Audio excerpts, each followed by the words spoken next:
Have you ever had everything, but still felt empty? You work hard. You succeed. You earn more than you ever thought you would, but late at night, when the noise fades and the lights go out, there's still something missing. Why is that? This is the story of a man who had it all: wealth, power, respect, and yet, he couldn't sleep, not because he lacked riches, but because he never learned what true wealth really means. But one encounter, one quiet conversation with a monk, changed everything. And perhaps, it might change something in you, too. Because just like Vinanda, the rich merchant in our story, many of us today are chasing treasures that can never be kept, while forgetting the jewel we already carry within. Stay with me, this is a journey into contentment, through the lens of Buddha's wisdom, spiritual awakening, and the quiet teachings of Taoism.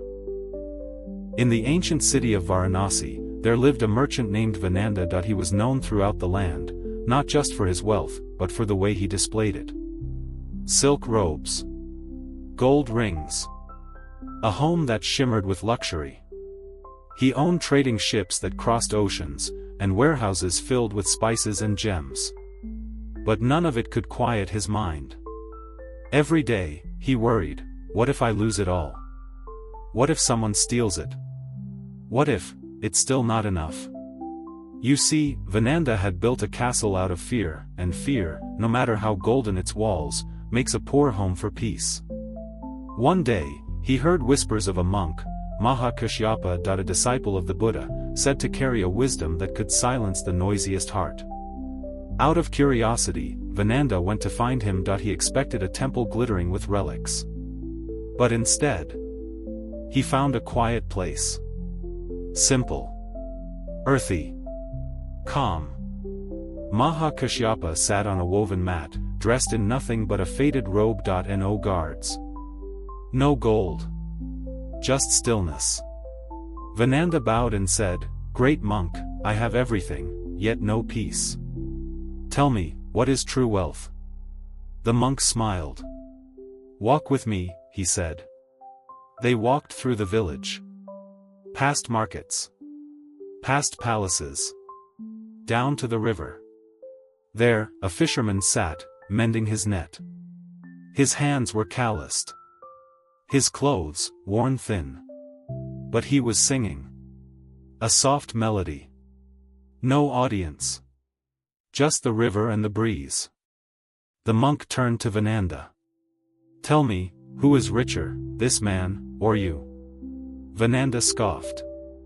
"I own land, ships, and more gold than I can count. He has a net." The monk nodded. Then asked the fisherman, "Are you happy, friend?" The man smiled. "Yes, master. I fish, I eat, I sleep well. My heart is light." The monk turned back. "You have more, but you fear losing it. He has little, but he sleeps in peace. So I ask again, who is truly wealthy?" Vinanda was silent. And in that silence, something cracked open inside him. The story sounds simple. But its meaning is deep. So many of us are like Vinanda. We measure life by accumulation, more money, more things, more goals. But no matter how much we pile up, peace doesn't come from the outside. It comes from enough. Contentment is the jewel we keep misplacing. Let me give you a modern example. There was a man in New York, Wall Street banker, 7-figure income. But every night, he needed sleeping pills. Then one day, he met an old friend who ran a small bookstore in Oregon. That friend laughed more, slept better, and earned in a year what the banker made in a week. When asked, the bookstore owner said, "I don't have everything I want. But I want everything I have." That is true wealth. Vinanda, too, changed after that day. He didn't give up all his riches. But he started giving more. Fearing less. And living lighter. He still wore silk.